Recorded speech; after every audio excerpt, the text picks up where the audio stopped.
الحمد لله وكفى وسلام على عباده الذين اصطفى وصل وسلم وبارك على نبينا المصطفى وعلى آله وعلى أصحابه نجوم الهدى وقادة التقى. اللهم وفقنا لما تحب وترضى من القول والعمل وجنبنا الفواحش والمعاصي والخطايا والزلل. اللهم آثرنا وأكثرنا وأصلح لنا شأننا كله. لا إله إلا أنت. أما بعد، أعوذ بالله من الشيطان الرجيم. بسم الله الرحمن الرحيم.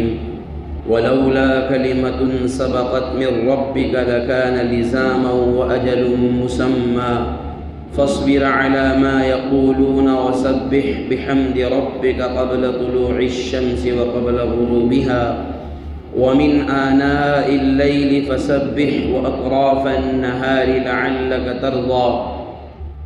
ولا تمدن عينيك إلى ما متعنا به أزواجا منهم زهرة الحياة الدنيا لنفتنهم فيه ورزق ربك خير وأبقى. وأمر أهلك بالصلاة واصطبر عليها لا نسألك رزقا نحن نرزقك والعاقبة للتقوى. صدق اللہ العظیم. معزز دینی ایمانی بھائیوں، بزرگوں اور عزیز دوستوں، اللہ رب ذوالجلال والعزت نے قرآن کریم کو ہم سب کی ہدایت کے لیے حضرت جناب محمد الرسول اللہ صلی اللہ علیہ وسلم کے واسطے سے ہم سب کو راہ راست پر لانے کے لیے، سیدھے راستے پر چلانے کے لیے، اللہ اور اس کے رسول کی اطاعت میں زندگی گزارنے کے لیے ایک رہبر، رہنما، ہدایت کی کتاب مشعل راہ، ایک روشن مثال اور ایک روشن چراغ، ایک منور مشعل بنا کر کے نبی علیہ السلام پر نازل فرمایا. حدیث میں آتا ہے ان اشد الناس بلاء الانبیاء ثم الامثل فالامثل. زمین میں، دنیا میں جتنے بھی لوگ بستے ہیں ان میں سب سے زیادہ امتحان اور آزمائش انبیاء علیہ السلام کو آتی ہے. پھر اس کے بعد میں جو شخص انبیاء کے جتنا قریب ہوگا آزمائش اور امتحان میں، وہ بھی انبیاء علیہ السلام کی طرح گھرا ہوا رہے گا. معلوم یہ ہوا کہ دنیا میں سب سے کٹھن، سب سے مشکل کام اگر کوئی کرتا ہے تو وہ انبیاء علیہ السلام ہے. اس لیے کہ انبیاء علیہ السلام اپنے معاشرے، اپنے سماج اور جہاں بھی ان کو بھیجا گیا ہے اس جگہ کے پورے ماحول کو بدلنے کے لیے آتے ہیں. کیونکہ انبیاء علیہ السلام کی بعثت انہی زمانوں میں ہوئی جب دنیا کو انبیاء کی ضرورت محسوس ہوئی، اور دنیا اس کگار پر آ چکی کہ اب یہاں کوئی ان کو براہ راست اللہ سے احکام لینے والا اور ان کو دینے والا ہو. جب جناب رسول اللہ صلی اللہ علیہ وسلم کی بعثت ہوئی تو اس وقت دنیا کے حالات انتہائی درجہ ناگفتہ بھی اور انتہائی درجے خطرناک تھے. نبی صلی اللہ علیہ وسلم کے ساتھ دو بڑے مرحلے تھے. نمبر ایک، آپ علیہ السلام کو پوری دنیا کے لیے، قیامت تک آنے والی نسل کے لیے آپ کو پیغمبر بنا کر بھیجا گیا. تو ایک کام تو آپ کا یہ تھا کہ آپ کو پوری دنیا کور کرنا ہے، اور دوسرا بڑا مرحلہ آپ علیہ السلام کے لیے یہ تھا کہ قیامت تک کا مرحلہ اور قیامت تک کا جو ٹائم ہے اس وقت کے حساب سے آپ کو فیلڈنگ جمانا ہے. اس وقت کے حساب سے آپ کو لوگوں تک کام کو پہنچانا ہے، کیونکہ آپ کے بعد اب کوئی نبی نہیں آئے گا۔ اور اللہ نے فرمایا بلغ ما انزل الیک، اللہ کی جانب سے جو آپ کو دے دیا گیا آپ لوگوں تک پہنچا دیجئے۔ اب یہ دو بڑے مرحلے نبی علیہ السلام کی زندگی کے، نمبر ایک پوری دنیا آپ کی دعوت کا میدان، نمبر دو آپ کے بعد کوئی پیغمبر اور کوئی نبی نہیں آئے گا، کیونکہ آپ سے پہلے ایسا تھا 100 سال میں دنیا کے حالات خراب ہوئے کوئی نبی آ جائے گا، 50 سال بعد آ جائے گا۔ ایسا بھی ہوا کہ ایک وقت میں کئی پیغمبر، کئی انبیاء علیہ السلام مختلف خطوں اور مختلف علاقوں میں رہے، لیکن نبی علیہ السلام کے بعد میں آپ نہ کوئی نبی آئے گا اور پوری دنیا آپ کا میدان رہے گا۔ یہ دو بڑے مرحلے نبی علیہ السلام کو عطا کیے گئے۔ ظاہر سی بات ہے اس اعتبار سے آزمائش اور امتحان کا میدان بھی تمام انبیاء علیہ السلام میں سب سے بڑا نبی علیہ السلام ہی کا رہا۔ اسی لیے نبی صلی اللہ علیہ وسلم نے کیا فرمایا، اللہ کے راستے میں جو تکلیف مجھے دی گئی اتنی کسی نبی کو نہیں دی گئی ہے۔ اب جب نبی علیہ السلام دعوت کے میدان کو لے کر کے کھڑے ہوتے ہیں تو ظالموں اور مشرکوں کی طرف سے جو آپ کو طعنے سننے کو ملے، جو ان کی طرف سے آپ کو جوابات دیے گئے، مجنون، دیوانہ، پاگل، ساحر، کاہن، جادوگر، جو بھی کہا گیا کہا جاتا رہا، اور قیامت تک اسلام، قرآن اور نبی صلی اللہ علیہ وسلم کے ماننے والوں کے لیے یہ جملے مقدر بن چکے ہیں۔ یعنی اب قیامت تک اسلام کی مخالفت کرنے والے یہ کہتے رہیں گے اسلام کے بارے میں، یہ دہشت گردی کا مذہب ہے، یہ ایک مصنوعی مذہب ہے، یہ تو نیا آیا ہے، اس سے پرانا دھرم تو فلاں دھرم ہے، اس لیے اس کو قبول کرو، گھر واپسی کرو۔ تو یہ طعنے قیامت تک کے لیے ہمارا مقدر بن چکے ہیں، یہ کم نہیں ہونا ہے۔ ہم سوچیں کہ یہ کم ہو جائے، یہ تو ہونا نہیں ہے۔ پھر سوال یہ ہے کہ اس کا حل کیا ہے، اس کا علاج کیا ہے؟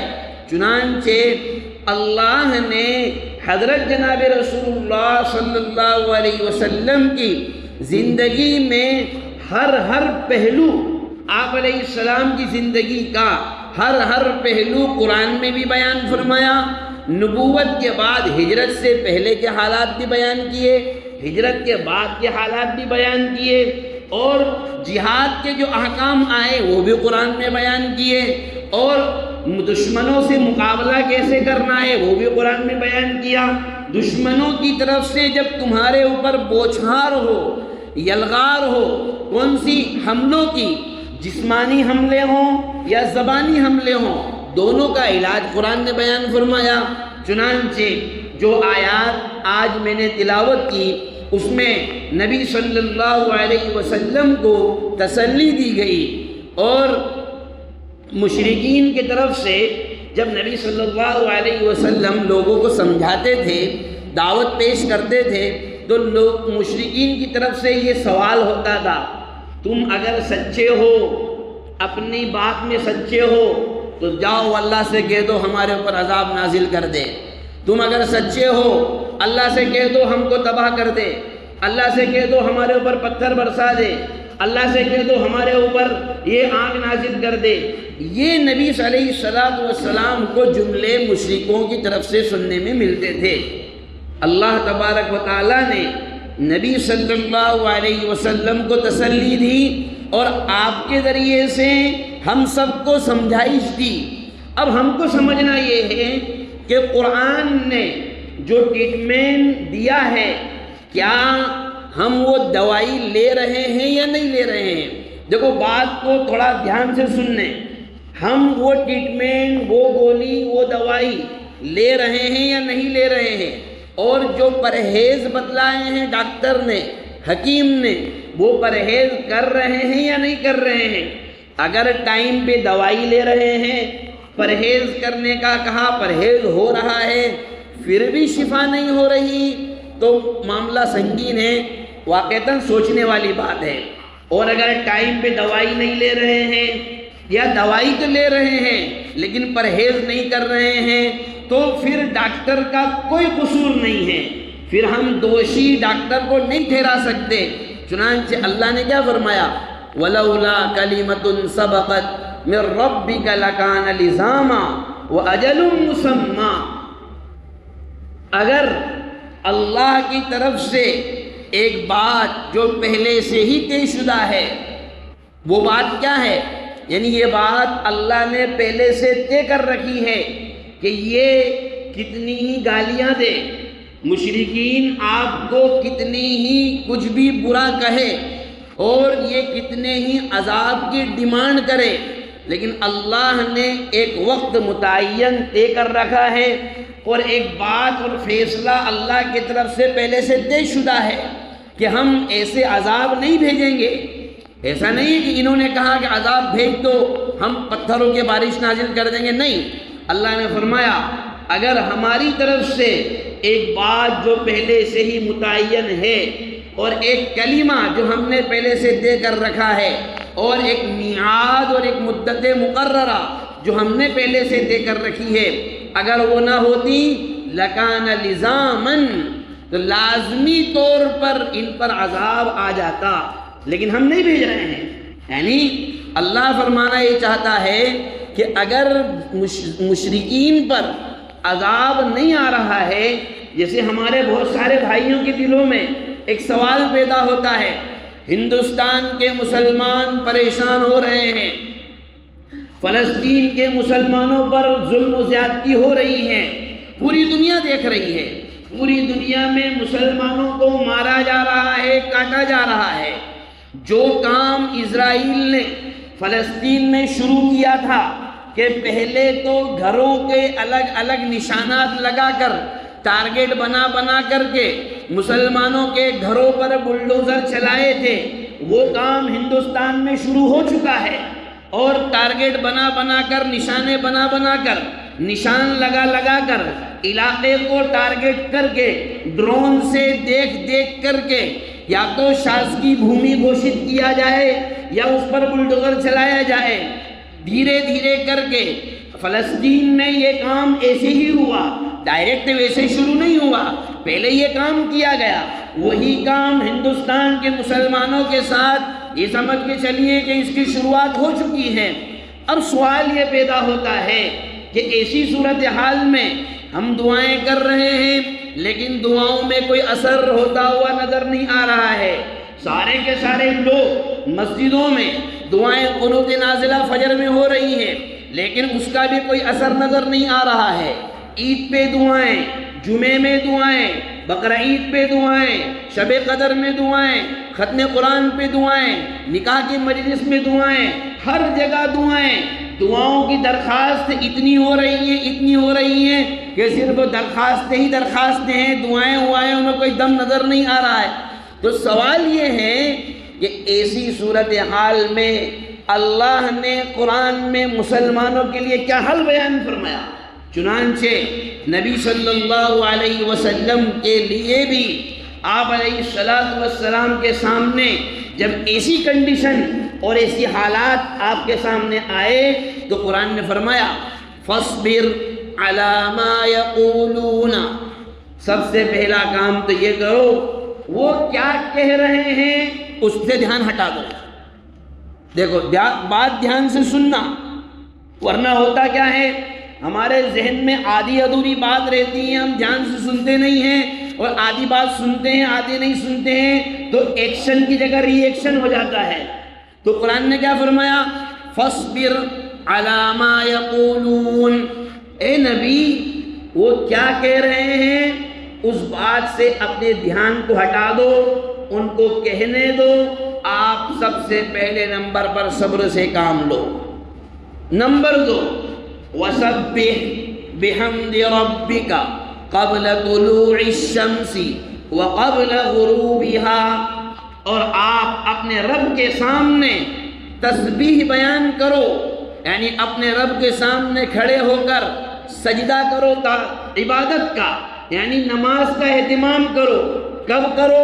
ٹائم بھی بتایا، قبل طلوع الشمس، طلوع شمس سے پہلے پہلے، یعنی فجر کی نماز کا اہتمام کرو۔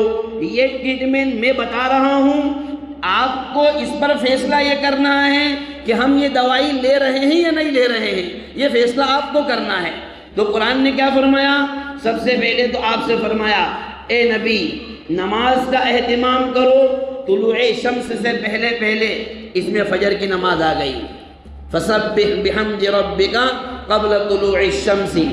دوسرے نمبر پر فرمایا وقبل غروبها، اور سورج کے غروب ہونے سے پہلے پہلے نماز پڑھو، یعنی ظہر اور عصر کی نماز اس میں آ گئی، جو سورج نکلنے کے بعد ہوتی ہیں لیکن غروب ہونے سے پہلے پہلے پڑھی جاتی ہے۔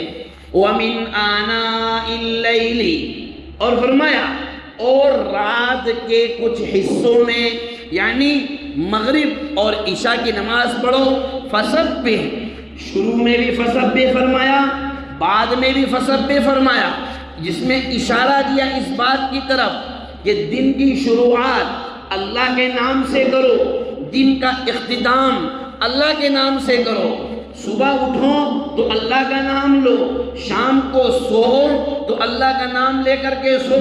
وَأَطْرَافِ النَّهَارِ، اور دن کے کچھ حصوں میں بھی آپ اللہ کی عبادت کرو، یعنی فجر سے پہلے، طلوع آفتاب سے پہلے، طلوع آفتاب کے بعد اور غروب آفتاب سے پہلے، رات میں پانچوں نمازوں کو اللہ تبارک و تعالیٰ نے اس آیت کریمہ میں بیان فرما دیا کہ طلوع آفتاب سے پہلے فجر پڑھو، غروب آفتاب سے پہلے ظہر اور عصر پڑھو، اور غروب آفتاب کے بعد رات کے حصے میں مغرب اور عشاء پڑھو۔ شروع کرو اللہ کے نام سے، دن کا اختتام کرو اللہ کے نام پر، اور آگے اب کیا فرمایا؟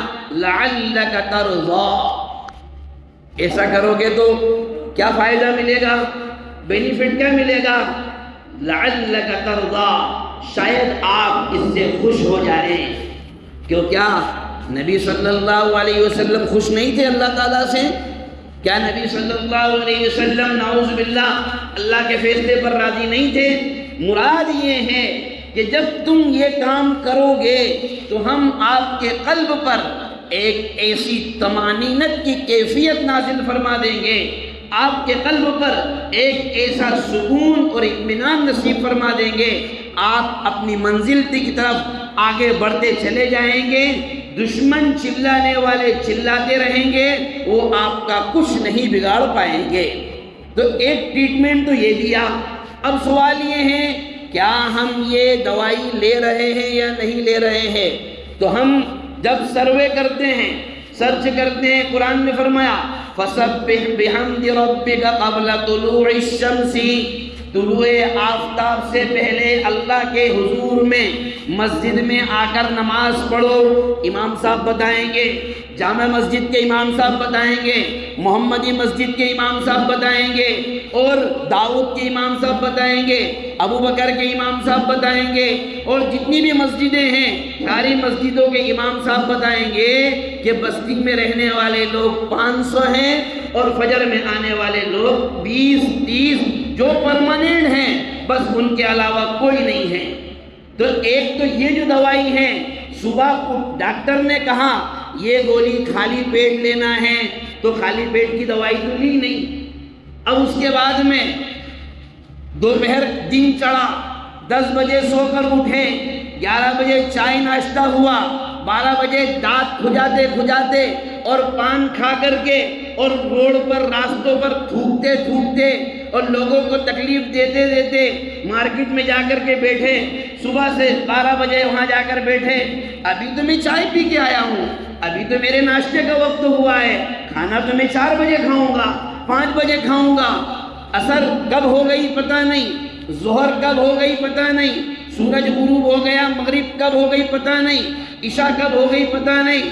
پتہ چلا کہ جو ٹریٹمنٹ دیا گیا تھا وہ ٹریٹمنٹ بالکل نہیں لیا، اور پھر شکایت کر رہے ہیں کہ ہم کو شوگر کم نہیں ہو رہی ہے، ڈائبٹیز کم نہیں ہو رہی ہے، اور کینسر کم نہیں ہو رہا ہے، سر کا درد کم نہیں ہو رہا ہے، ہاتھوں پیروں میں درد کم نہیں ہو رہا ہے، جوڑوں کا درد کم نہیں ہو رہا ہے۔ میرے بھائی، جو طبیب نے، حکیم نے علاج بتایا تھا وہ علاج ہی نہیں لیا تو پھر یہ شکوہ کرنا بھی بند کر دینا چاہیے کہ مجھے فائدہ کیوں نہیں ہوا۔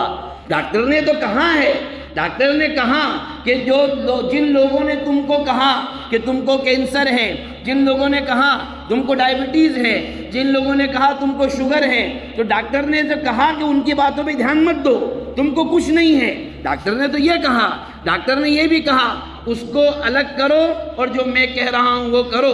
تو ڈاکٹر کی بات نہیں مانیں گے تو پھر یہی ہوگا۔ اللہ تبارک و تعالیٰ نے ایک علاج تو یہ بتلایا، اب یہ علاج وہ ہے یعنی اپنی نمازوں کا اہتمام کرنا، یہ علاج وہ ہے جو ہم کو خود کو کرنا ہے۔ اب جب یہ کام نہیں ہوا تو مسجدیں ساری کی ساری خالی ہیں، اور پھر وہی بات جو میں ہمیشہ کہا کرتا ہوں، ایسا نہیں ہے کہ مسجدیں خالی ہیں، جیسے دو طبقے ہمارے یہاں ہوتے ہیں، دیوبندیوں کا طبقہ، بریلویوں کا طبقہ۔ دیوبندیوں کے یہاں جیسے ہماری نماز ان کے پیچھے نہیں ہوتی، ان کی نماز ہمارے پیچھے نہیں ہوتی۔ میں تو کہتا ہوں نہیں ہوتی ہے تو مت جاؤ، مت پڑھو، آپ بالکل مت جاؤ ان کی مسجدوں میں، وہ بالکل نہ آئے آپ کی مسجدوں میں۔ لیکن بھائی سوال یہ ہے کہ مسجد تو ان کی بھی خالی ہے، آپ کی بھی خالی ہے، تو دونوں جا کہاں رہے ہیں؟ آپ اس مسجد میں بھی نہیں ہیں، اس مسجد میں بھی نہیں ہیں، تو آپ کون سی مسجد میں ہیں؟ آپ کدھر ہیں؟ مسجدیں تو دونوں کی خالی پڑی ہوئی ہیں، نمازیں دونوں کی ایک دوسرے کے پیچھے نہیں ہو رہی ہیں، لیکن نماز دونوں ایک دوسرے کے پیچھے پڑھ بھی نہیں رہے ہیں، اور جن کے پیچھے ہو رہی ہے ان کے پیچھے بھی نہیں پڑھ رہے ہیں۔ تو ایک علاج تو قرآن نے یہ بتلایا کہ نمازوں کا اہتمام کرو، 5 وقتہ نمازوں کا اہتمام کرو، اور اس کے بعد میں فرمایا وَلَا تَمُدَّن، دوسرا علاج وَلَا تَمُدَّنَّ عَيْنَيْكَ إِلَى مَا مَتَّعْنَا بِهِ أَزْوَاجًا مِّنْهُمْ زَهْرَةَ الْحَيَاةِ الدُّنْيَا۔ اللہ نے فرمایا دنیا کماؤ، خوب کماؤ، حلال طریقے سے جتنا کما سکتے ہو، کروڑ نہیں، ارب نہیں، خرب نہیں، اس سے بڑی اگر کوئی تعداد ہے کمانے کی اتنے کماؤ، کوئی منع نہیں حلال طریقے سے کمانے کی۔ لیکن فرمایا نبی علیہ السلام کے ذریعے سے امت کو تعلیم دی، اس لیے کہ آپ کو دنیا کی کوئی لالچ نہیں ہے۔ آپ علیہ السلام کے لیے تو سونے چاندی کے پہاڑوں کے آفر، آپ کے لیے تو پوری دنیا پیچھے چلنے کے لیے تیار۔ آپ یوں اشارہ کر دیں تو آسمان اپنے رحمت کو برسانے کے لیے تیار، چاند 2 ٹکڑے ہونے کے لیے تیار، سورج آپ کی غلامی کے لیے تیار۔ تو آپ کو تو کوئی لالچ نہیں ہے، لیکن امت کو تعلیم دی اور فرمایا وَلَا تَمُدَّنَّ عَيْنَيْكَ إِلَى مَا مَتَّعْنَا بِهِ أَزْوَاجًا مِّنْهُمْ، جن لوگوں کو ہم نے دنیا دے رکھی ہے، دنیا کی زیب و زینت، دنیا کی رعنائیاں، دنیا کی آسائش، اور دنیا کے اندر ان کا عیش و عشرت، ان کا عیش و آرام، بڑی بڑی کاروں میں گھومنا، بڑی بڑی گاڑیوں میں گھومنا، ایروپلین سے سفر کرنا۔ فرمایا تم اپنی نگاہوں کو ان کی طرف مت اٹھاؤ، یہ تو دنیا کی چند روزہ زندگی ہے۔ زہرۃ الحیات الدنیا لنفتنہم فیہ، اللہ نے فرمایا ہم اس کے ذریعے سے ان کو آزمائش میں ڈالنا چاہتے ہیں، یہ تو ان کے امتحان کے لیے ہے، ان کی آزمائش کے لیے ہے۔ وَرِزْقُ رَبِّكَ خَيْرٌ وَأَبْقَىٰ، آپ کے رب نے آپ کو جو چیز عطا فرمائی ہے وہ بہتر ہے اور باقی رہنے والی ہے۔ کیا آپ کو عطا فرمایا؟ آپ کے رب نے ایمان عطا فرمایا، آپ کے رب نے قرآن عطا فرمایا، آپ کے رب نے احکام عطا فرمائے، آپ کے رب نے عقائد عطا فرمائے، آپ کے رب نے آپ کو سنتیں عطا فرمائی، یہ بہتر ہیں اور ہمیشہ ہمیشہ رہنے والی ہے۔ وَأْمُرْ، یہ دوسرا علاج۔ تیسرا علاج کیا فرمایا؟ وَأْمُرْ أَهْلَكَ بِالصَّلَاةِ وَاصْطَبِرْ عَلَيْهَا۔ دیکھو سب سے پہلے نمبر پر فرمایا صبر سے کام لو، اتاولے مت ہو جاؤ۔ دوسرے نمبر پر فرمایا نمازوں کا اہتمام کرو، اہتمام کرو گے تو تمہارے اندر سکون، اطمینان اور زندگی گزارنے کا سلیقہ تمہیں آئے گا۔ جب بار بار اللہ کے سامنے جائیں گے، بار بار اللہ کے سامنے کھڑے ہوں گے، بار بار اللہ کے سامنے ماتھا ٹیکیں گے، بار بار پیشانی کو ٹیکیں گے، تو ایک عاجزی اور انکساری آئے گی۔ اگر یہ کام خود کر رہے ہوں تو تیسرے نمبر پر فرمایا وَأْمُرْ أَهْلَكَ بِالصَّلَاةِ، اپنے گھر والوں کو نماز کا حکم دو، اپنے گھر والوں کو نماز کا پابند بناؤ، اپنے بچوں کو نماز کا پابند بناؤ، اپنی بیویوں کو نمازوں کا پابند بناؤ۔ پہلے ایسا ہوا کرتا تھا کہ مرد مٹھے ہوا کرتے تھے، حالانکہ ابھی بھی ہیں نماز کے معاملے میں، خالی کام کاج کے معاملے میں نہیں بھائی، دکانداری چلانے کے معاملے میں تو ماشاءاللہ بڑے ایکٹیو ہیں، خالی نمازوں کی بات چل رہی ہے۔ دیکھو جس کو برا لگے نا تو میں اس کو بول ہی نہیں رہا ہوں۔ تو پہلے ایسا ہوا کرتا تھا کہ مرد 8 بجے اٹھتے تھے، 10 بجے اٹھتے تھے، لیکن خواتین اور مستورات فجر میں اٹھ جایا کرتی تھی، ان کے گھروں میں وہ کچھ قرآن پڑھ لیا کرتی تھی۔ اس کا دیکھو قرآن اور نماز یہ ہر حال میں فائدہ مند ہے، ہر حال میں فائدہ مند ہے۔ گھر میں اگر 2-4 لوگ بھی اچھے پکے نمازی ہوتے ہیں، اللہ تبارک و تعالیٰ ان کی برکت سے دوسرے جو منجن والے ہیں ان کے بھی کام چلا دیتا ہے۔ یہ اللہ کا نظام ہے، کیونکہ وہ رحمت جب نازل فرماتا ہے تو جو بیکار ہوتے ہیں اللہ ان کو بھی بچا لیتا ہے۔ لیکن اب صورتحال تقریباً جن گھروں میں ہوتا ہے وہ پہلے ہی مستثنیٰ ہیں، لیکن تقریباً پورے سماج، پورے معاشرے میں یہ حال ہو چکا ہے کہ اب عورتوں کے بھی صبح فجر میں اٹھنے کا رواج یا تو ختم ہو گیا ہے یا ختم ہونے کے قریب ہے یا ختم ہونا شروع ہو گیا ہے، کچھ نہ کچھ تو ہے۔ یہی وجہ ہے کہ اس کے اثرات بچوں پر بھی آنا شروع ہو گئے۔ تو قرآن نے فرمایا وَأْمُرْ أَهْلَكَ بِالصَّلَاةِ، آپ اپنے گھر والوں کو نماز کا حکم دو۔ اب یہ کام کب کر سکیں گے؟ جب خود پابند ہوں گے۔ ارے بھائی ہم 9 بجے اٹھ رہے ہیں تو گھر والوں کو کیسے فجر میں اٹھا سکتے ہیں؟ یہ تو نہیں ہو سکتا، کبھی نہیں ہو سکتا کہ مرد صبح 5 بجے اٹھ جائے، سارے گھر والوں کو فجر کی نماز کے لیے اٹھا دے اور پھر خود سو جائے، ایسا کبھی نہیں ہو سکتا۔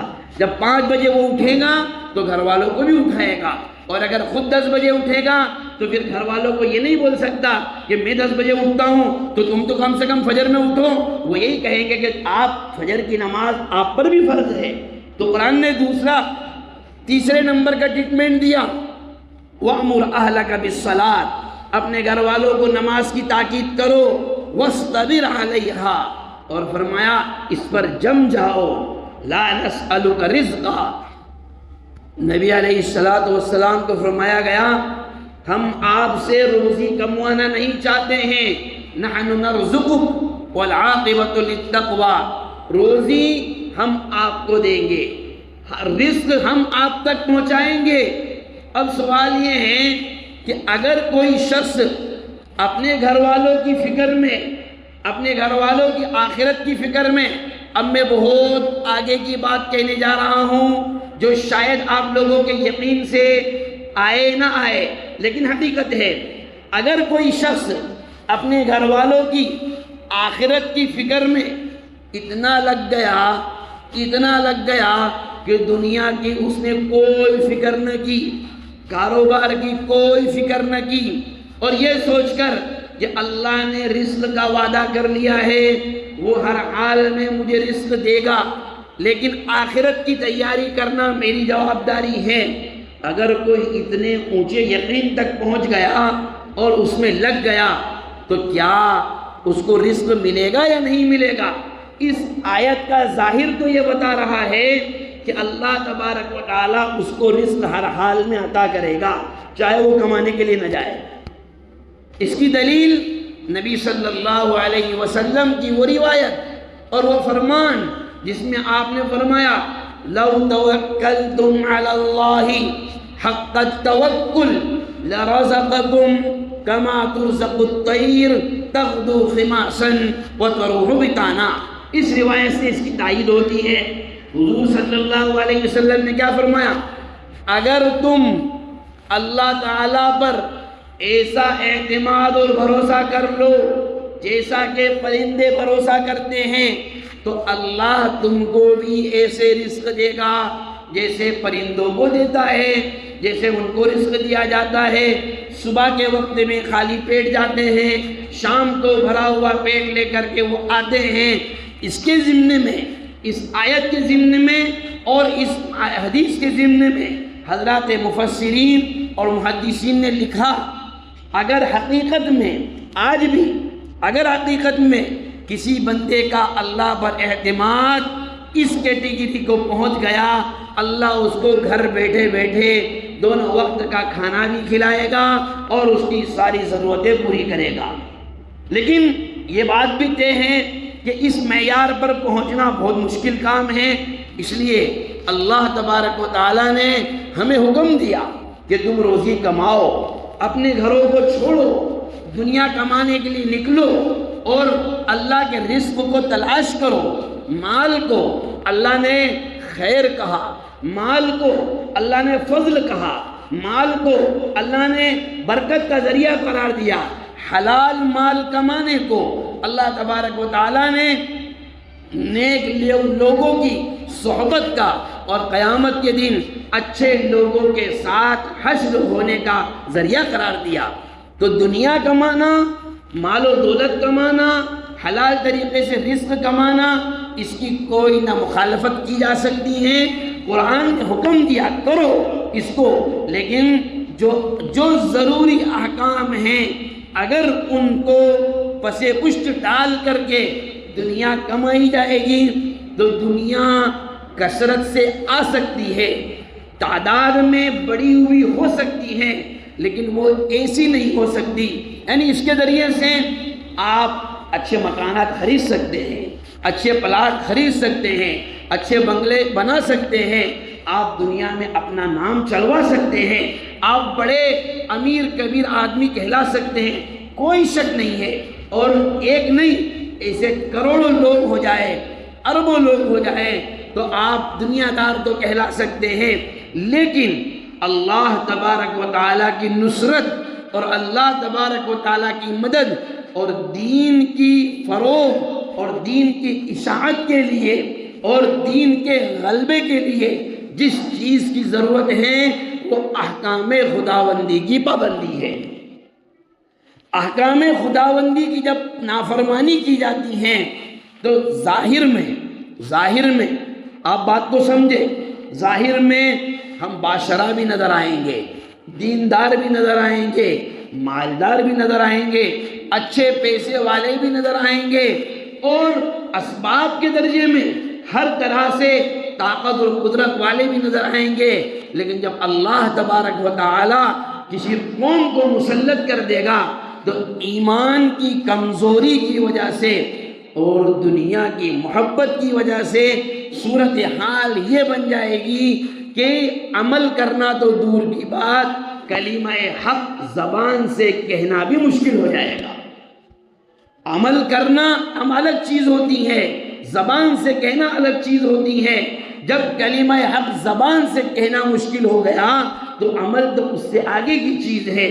ابھی صورتحال ایسی بنی نہیں ہے، اللہ کی طرف سے ہمارے پاس موقع ہے، ہمارے پاس زندگی ہے، اور ماشاءاللہ اس مجمع میں جس کے سامنے میں ابھی بات کر رہا ہوں اکثریت مجھے نوجوانوں کی نظر آ رہی ہے، اکثریت میں نوجوانوں کی دیکھ رہا ہوں۔ میرا ان سبھی بھائیوں سے سوال یہ ہے، جب ہمارے پاس اپنے سیزن کو کرنے کے لیے رات کو 4 بجے تک وقت ہے، اپنی دنیا کو کمانے کے لیے رات کے سفر کرنے کا وقت ہے، دھوپ کھانے کا وقت ہے، ہم دنیا کمانے کے لیے نہ سردی دیکھتے ہیں، نہ گرمی دیکھتے ہیں، نہ بارش دیکھتے ہیں، نہ دھوپ دیکھتے ہیں، ٹرین میں جگہ نہیں ہے، ریزرویشن میں جگہ نہیں ہے، لوکل میں جائیں گے، چڑھ کر جائیں گے، دھکا مکی کھاتے ہوئے جائیں گے۔ کیوں؟ اس لیے کہ بہت اہم سیزن ہے بھائی، خریدی ضروری ہے۔ اگر 2 دن خریدی نہیں کی، اگلے 3 دن مارکیٹ بند ہے، بڑا نقصان ہو جائے گا۔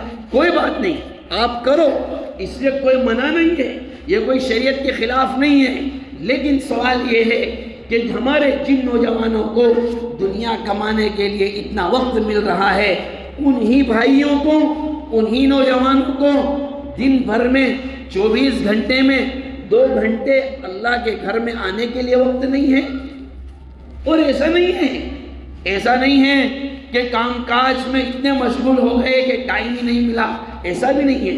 جو لوگ یہ کہتے ہیں کہ مجھے تو فرصت نہیں ملتی، جھوٹ بول رہے ہیں، وہ جھوٹ بول رہے ہیں۔ انہوں نے کبھی اپنے نظام میں، ہم نے کبھی اپنی زندگی کی شیڈیول میں اللہ کے لیے وقت ہی نہیں طے کیا۔ ارے ہم اگر طے کرتے کہ 24 گھنٹے میں 2 گھنٹے اللہ تعالیٰ کے لیے خاص فکس ہیں، اس ٹائم میں ہمارا کچھ نہیں ہوگا، ہم جمعے کے دن، مجھے بتاؤ، جمعے کے دن دکان 12:30 بجے اکثر لوگ مسلمان بند کر دیتے ہیں اور شٹر پر لگا دیتے ہیں۔ ہر شکروار 12:30 بجے سے 2:30 بجے تک دکان بند رہے گی۔ بتاؤ کیا اس 2 گھنٹے ہفتے میں ایک دن دکان بند کرنے سے کبھی ہم نے یہ محسوس کیا کہ ہمارا کاروبار کمزور پڑ گیا؟ نہیں محسوس کیا۔ کیوں؟ اس لیے کہ ہم نے جمعے کی نماز کو اللہ کا فریضہ سمجھا ہے۔ ایسے ہی ہم 5 وقتہ نمازوں کو اللہ کا فریضہ سمجھ کر کے ایک آدمی 1 بجے والی نماز پڑھ لے، 1 ڈیڑھ والی نماز پڑھ لے، 1 سوا والی نماز پڑھ لے، کھانے کے لیے 15 منٹ، کھانے کے لیے جب ہم گھر جاتے ہیں تو کھانا کوئی آدمی سکون اطمینان سے بھی کھائے گا نا، ترتیل سے بھی اگر کھائے، 1 لقمہ پھر 1 لقمہ، تو بھی 15 منٹ مسلسل کھاتے ہوئے 15 منٹ میں بہترین 3 4 5 روٹی کھانے والا آدمی 15 منٹ میں اچھے طریقے سے کھانا کھا سکتا ہے۔ لیکن ہم کھانے کے لیے 1 گھنٹے کا وقت نکالتے ہیں۔ کیوں؟